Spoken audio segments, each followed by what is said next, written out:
Do you numb yourself during sex? Do you say to yourself, let's just get it over with? If your answer is yes, and if you were sexually abused as a child, then this video is for you. Hi, I'm Ruby, and this is the Unshaming Project. I was sexually abused as a child by a family member.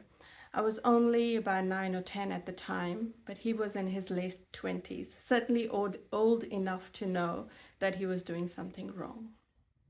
I don't know how long the abuse lasted, but I know that it put me off sex for a very long time. It dirtied the word for me. It made it feel like a sin, something to feel guilty about. When I got married, even though my husband at the time wasn't trying to hurt me, but it felt like an attack every time he approached me. And this is what I want to talk about in this video. Why does this happen? Why did his approaching me felt like an attack? The best way that I could explain how trauma impacted me is by using Lego. There are these different blocks that all representing different things that were occurring at the same time for me. This piece here, this is how his penis felt in my hands.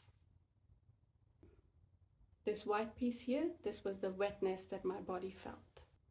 This piece here is the feeling of pleasure that quickly became feeling of guilt and shame. This piece here that represented his face, his color of his hair, the temperature of his hand on my body.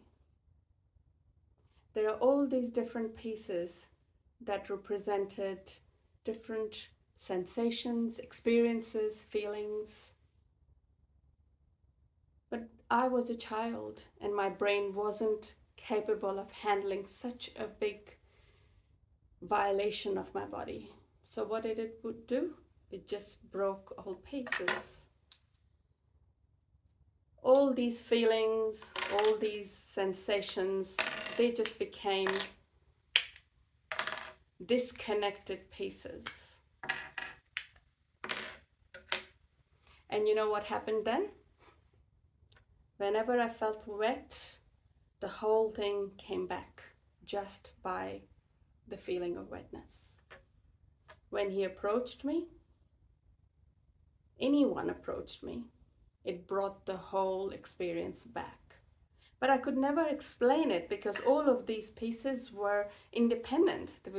There was no story. It's just, that's how I shut down myself. Any of these things happened, I shut down myself.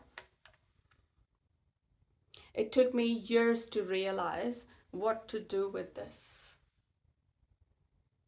And you're right, the answer is therapy. I had to put the pieces back together.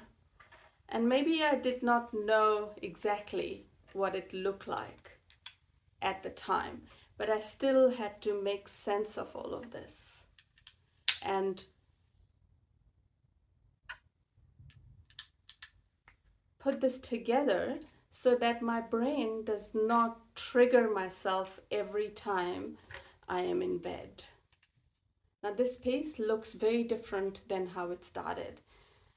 But what it did was I could no longer be triggered by an independent event and not know what it is.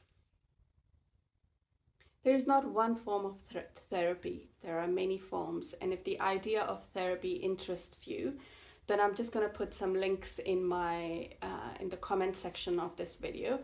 Feel free to look at them and then see if it feels right for you.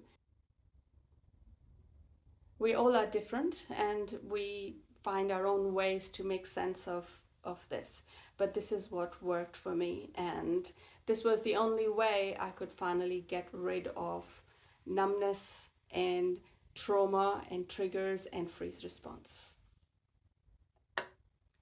If you have enjoyed this video, please share it with your friends. Thank you very much for watching, and goodbye.